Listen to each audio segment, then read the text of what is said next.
if we can.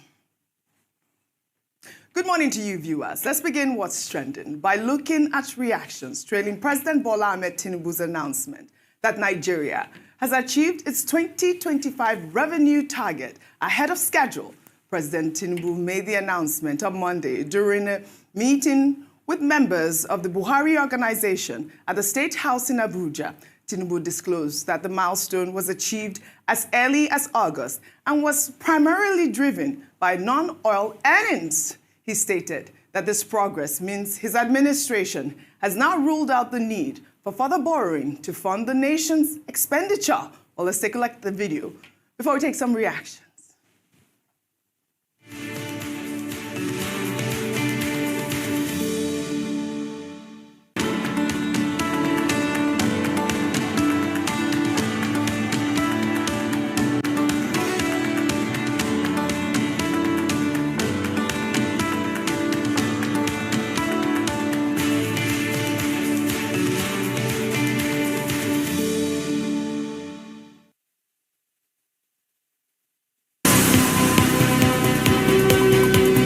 You're watching Arise, the world's standout news channel. Arise News, awards and beyond.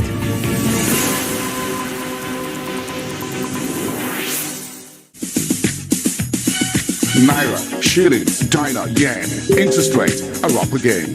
Commodities, bonds and shares.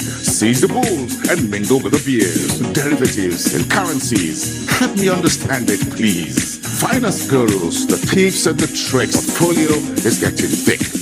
Come on, trade. Let your money move with the wisdom. Borrowing, a dime from local bank. The revenue, we have met our target of revenue for the whole year. We met it in August. I've reviewed this morning. Non-oil. If non-oil revenue is going well, then we have no fear of whatever Trump is doing on the other side. All right, this video has gone viral. We apologize for that break in transmission. So let me take some reactions, and this is from Africa Must Be Better. They wrote on X. The statement Tinubu made is confirmed. The president is correct. Nigeria has met its annual revenue target by August and is not currently borrowing from domestic banks. Economic outlook remains cautious. But despite this success, public debt levels remain high and may necessitate borrowing in the future. While Arab Mogul wrote, all this talk about revenue targets and Trump, while the security of Nigerians is being neglected, money in the treasury doesn't stop bandits, kidnappers, and violent crimes. Focus on protecting the people first before bragging about non-oil revenue. While Tolu wrote, the real threat Tinubu should be losing sleep over isn't Trump. It's the daily exploitation of Nigerians by telecoms, banks, and corporates hiding behind government cover until that rot is confronted head-on. There is no foundation for a truly stable economy, and that's one of the concerns of Nigerians. Then Nse wrote, my question, 1, what about the borrowing from institutional investors, international organizations, and foreign nations? What is the size of our borrowing, especially when compared to per capita income? 3, where are we on our total revenue, oil and non-oil target in the meantime? We're also getting reports that Chinese businesses in Nigeria are increasingly using the local naira for transactions, thereby bypassing the US dollar, which in turn is contributing to the naira's improved performance in the foreign exchange market. Well, according to the president of Association of Bureau de Change Operators of Nigeria, Aminu Gwandabe, Chinese nationals are accepting naira for yen through peer-to-peer transactions, which is especially visible in the mining sector.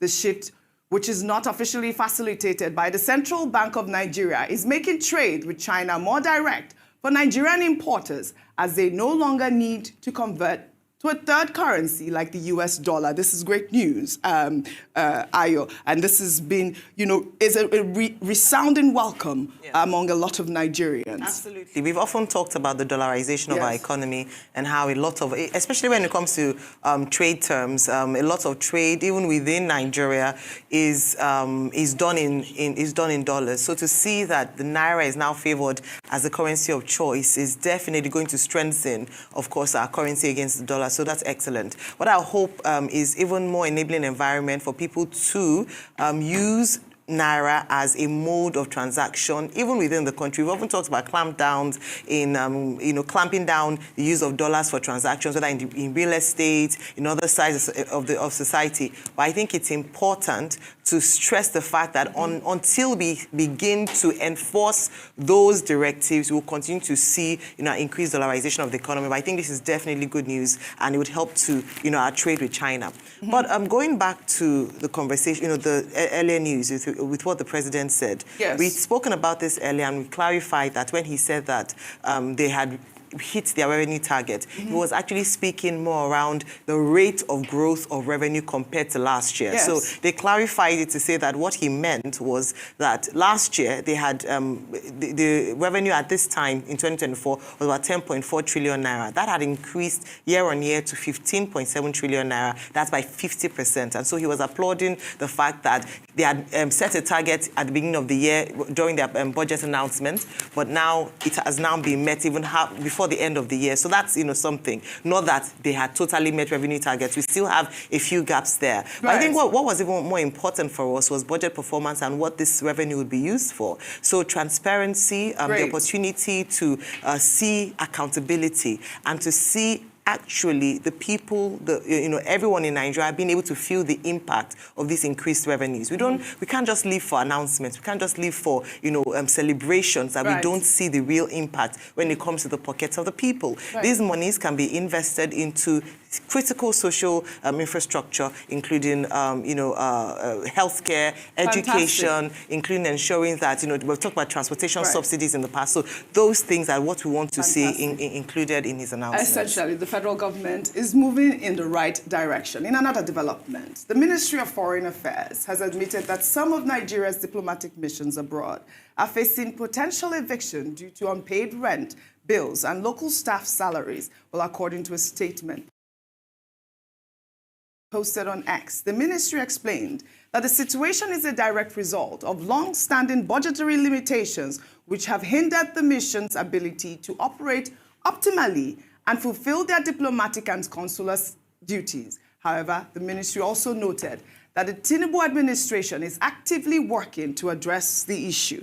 Accordingly, the federal government has released special intervention funds with 80% already cleared for payment to prioritize settling debts with service providers and paying staff. The government is also developing a sustainable financial model to prevent future crises and restore the country's image abroad, a concern that has been voiced by many, including citizens on social media. Dr. Abati, a comment. We saw this story. Obviously, it's good that the Ministry of Foreign Affairs has clarified that, this is the situation that we are facing now. But you did see some reactions of Nigerians on social media who have, really had issues with the embassies abroad. The embassies represent us, absolutely. Okay, the first thing that we need to deal with is that, look, our ambassadors, whether professional career ambassadors, diplomats, or political appointees, were recalled 2 years ago.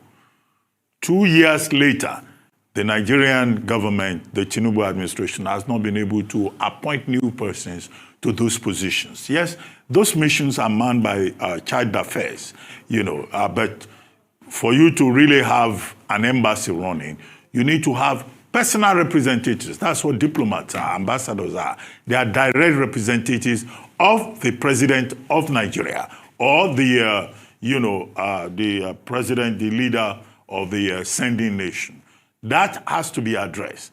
The federal government has been going back and forth on the appointment of diplomats. I think they need to address that. The second issue, as Kemebi Ebiemfa, the spokesperson of the Ministry of Foreign Affairs, pointed out, is simply that, look, yes, this issue of budgetary allocation for the ambassadors are not paid. They don't have basic money to run the missions. Locally recruited staff are not paid on time. They cannot meet their obligations. And I think that it's been a very embarrassing thing for the Nigerian government that our missions are not properly funded. The thrust of the statement by Ebiemfa, the spokesperson of the Foreign Ministry, is that the Tinubu administration is now going to address this. That there is a fund that has been put in place to pay the arrears, pay the allowances, and also a plan to make sure that these missions are funded, supported on a sustainable basis. And that the Ministry of Foreign Affairs is liaising with the Accountant General of the Federation's office that approve funds by the federal government are immediately disbursed so that these missions can function. So that's reassuring, but it has to be on a sustainable basis because Nigeria has an obligation, to relate with other institutions, other countries, either at the bilateral level or at the multilateral level. So we have we received the reassurance by the Ministry of Foreign Affairs, but we have to watch and see and measure all these statements in terms of follow-up actions and outcomes. Well said, it's Dr. not enough to just reassure us. And then let them appoint ambassadors. If they don't know who to appoint, we can make recommendations from Arise News. Which one will you take? No, I don't want to leave Nigeria. I'm better off here. But there are persons we can recommend to them in case they have a difficulty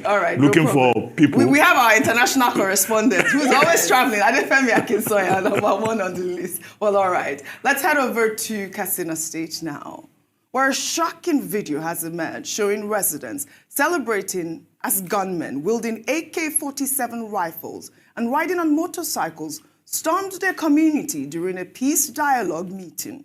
The gunmen were seen moving freely with their weapons, drawing cheers and praise from some locals despite the absence of Nigerian security agents in the area. The video also captured residents taking selfies with some of the gunmen, shaking hands with them, and even praising them while others engaged them in friendly conversations.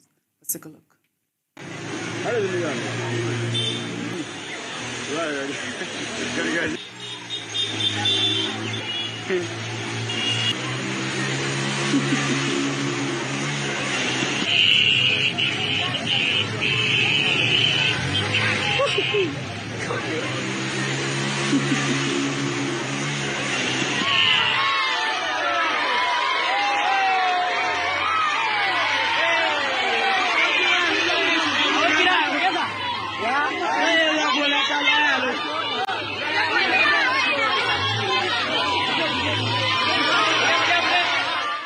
Well, the disturbing video raises serious concerns about the security situation and the state of relations between some communities and these armed groups. The residents appear to treat the gunmen like celebrities, as we saw in those videos, Ayo Rufai, enthusiastically posing for pictures with them.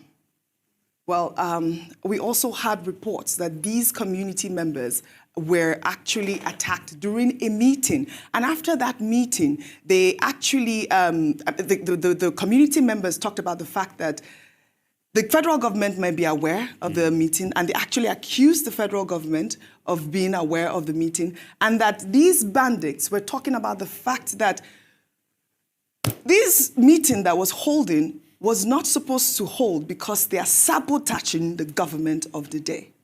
Rufai. Okay, let me be very quick, because we don't have time. Oji, with due respect, do you blame the people that are taking pictures with criminal elements and bandits? You say people are turning them to celebrities? Has the government not turned these bandits into celebrities? Don't you see governors of states take pictures and do photo ops with these bandits? We've seen that. So what the people just did, they copied their governors. Their governors that take picture with criminal elements. They are the ones they are copying. So they are just copying it. And it's a reflection of the state of insecurity in the country, where if you have an AK-47, you are the big man in town, everybody will run around you because you don't want to die. So they are just copying is it not in this country we saw Ashoebi for terrorists and bandits, Operation Suluhu. I beg, I yield the floor. Let's talk about things better. So the people are copying what their governors are doing. Their governors too are taking pictures with criminals and bandits and having peace deal with them. They are drinking tea together. That's what. So the people copy their leaders. Well, it is good though. They, I believe yesterday during that meeting in Abuja, the president also said that he's going to, send some troops to that area in Katsina. Only recently we saw gunmen storm a worship center and killed it's about 55 people or 55 communities. And I'll just quickly read what the president said. I thought that I had that there. He said, "We will defeat insecurity. We must protect our children, our people, our livelihood, our places of worship, and our recreation spaces. They can't intimidate us." So it's good that the president had released that statement. A quick comment, then we'll take the story. No, the comment is simply that when you see the people serenading, celebrating bandits, it says one thing, that the people have lost faith in their government, that the people have lost trust in their government, that the people believe that these bandits who come to them, either with religious propaganda, or they collect taxes from them, or they promise them protection, it simply means that they believe more in those bandits. The second thing is that the Nigerian government has always talked about a whole of society approach at a non-kinetic level, that the Nigerian people should also support the authorities to fight these bandits and terrorists. And then you'll find in certain parts of the country, some people saying, oh, these are our heroes. I think it's unfortunate. It speaks to the failing profile of the Nigerian state, qua state. The second point is that the president, speaking to the orphans of the Buhari organization, because they are orphans, their leader having died, having passed on to glory, and reassuring them that, his administration will provide security, bandits cannot intimidate the government. That is the purpose of government. Section 14 sub 2. The job of the government, whether it's Tinubu or anybody else, is to ensure the security of the people and their welfare. So President Tinubu is not saying anything extraordinary. What we expect is result, outcome, difference, so that you and I can sleep without waking up 3-4 times in the night. Each time we hear a sound, we say, hey, what's happening? What's happening? We should be able to sleep with our 2 eyes closed. May those that have lost their lives, especially in Katsina State, may their souls continue to rest in peace. We need security in Katsina State. We'll take the story. Else, not just Katsina. We're highlighting Katsina today. Well, let's take the story emerging from Niger State, where a female food seller known as Amaye was reportedly killed by a mob of angry youth over alleged blasphemy against the Prophet Muhammad. The incident reportedly occurred in the Mariga local government area of the state on Friday, August 29th. These images are an illustration of the incident and are not the images of the scene. Well, according to eyewitnesses, the incident began when the female food vendor was in a conversation with her nephew, who reportedly asked for her hand in marriage. She's said to have responded with comments that are considered blasphemous, which in turn angered a crowd of young people. The mob demanded her immediate execution, and she was ultimately stoned to death and set ablaze. Well, we have a report at this moment from the Niger State Police Command stating that it is intensifying efforts to arrest the perpetrators of this killing. The police spokesman, Superintendent Wasiu Abiodun, say they condemn any act of jungle justice and added that efforts are being made to ensure that the killers are investigated and prosecuted. Amnesty International is reporting that between 2012 and 2023, mobs killed 555 Nigerians, 32 of whom were burned alive. While reacting to the news in a post on X, Amnesty International stated, in part, that the lynching of Amaye following an exchange with a young man is deplorable, and authorities must ensure those responsible for her death are immediately arrested and brought to justice. That a mob overpowered security personnel and instantly lynched her shows utter disregard for the sanctity of life and due process. The Nigerian authorities must curtail the impunity that has led to an increase in mob violence and arrest all those involved in this reprehensible act, and also ensure that they are lost due to what is considered blasphemous statement. And of course, when you talk about this, you cannot but remember lovely Deborah Samuel from Sokoto. Yes. You know why this keeps happening again and again? Because there doesn't seem to be consequences for such actions. The 2 students identified in the Deborah case, what happened to them? Have they been persecuted? Have they faced time for what they've done? There are people who have come on social media. And then some release. Nothing concrete has happened. Nothing concrete has happened to them. And so that is why, years later, another innocent girl would be killed by a group of people who have deemed in their own personal court of law and by their own estimation what ought to be the punishment for her infraction to have killed a woman who just went out to do her job. And so what I'm saying is that we keep talking about religious intolerance, Nigeria being a secular state, and yet some people taking laws into their own hands in the name of religion. But I think the biggest issue is that we often look the other way, including very prominent members of society who see these things happening and say nothing about it so as not to offend a certain base. Until we're serious enough to handle this and actually bring the people who are the perpetrators to book, we are not going anywhere. I'm so sad that this has happened. Really sad. And it actually happened that they took the girl to the palace, so a traditional leader was involved. Yet they said he handed her over, and then the security operatives who were there were not able to contain this. Are we joking? So, those are the kind of questions we ask. Rufai, you heard the statistics. 555 people have been killed so far within that time frame. Audrey, it will 31 burnt alive. Yeah, it will happen again, because when Eunice Olawale and Bridget were beheaded, should we even go back to the days of the Akalukas of this world? When all of that happened, nothing happened. In fact, you didn't even tell the story well. When people protested about Deborah Samuel's case, you know what happened? There was a riot in Sokoto that day, that for 2 days, religious homes were targeted, were destroyed. Till today, nothing came out of that case. Oji, let's not deceive ourselves. The police will just talk. Nothing will come out of this. Alhaji Atiku Abubakar deleted his tweets. Yes, he was till tomorrow. When they asked him in a panel, he said, I normally sign off my tweet and everything. He tweeted before. He deleted his tweets. Yes. So let's call a spade a spade. We deceive ourselves too much in this country. Nothing will happen.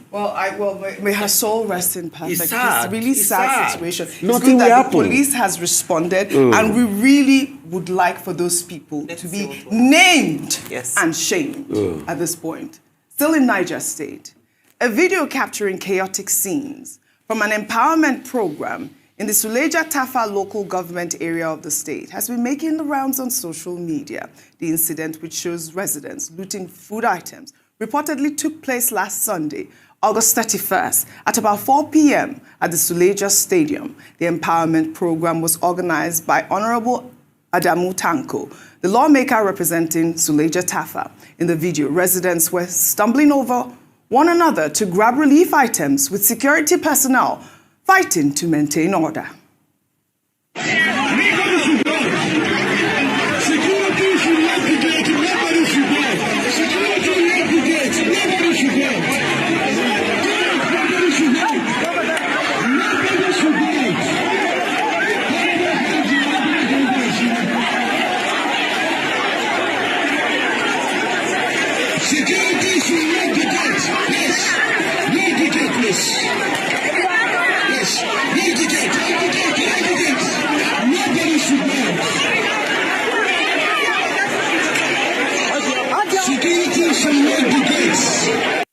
This is quite shocking, Dr. Abati. The event's rapid descent into violence is outstanding. Social media users have been reacting to the video, with one person noting that the biggest problem in the country is hunger, and that providing basic amenities would solve many issues. Well, in the meantime, in a new and unique move, Nigeria's First Lady, Senator Oluremi Tinubu,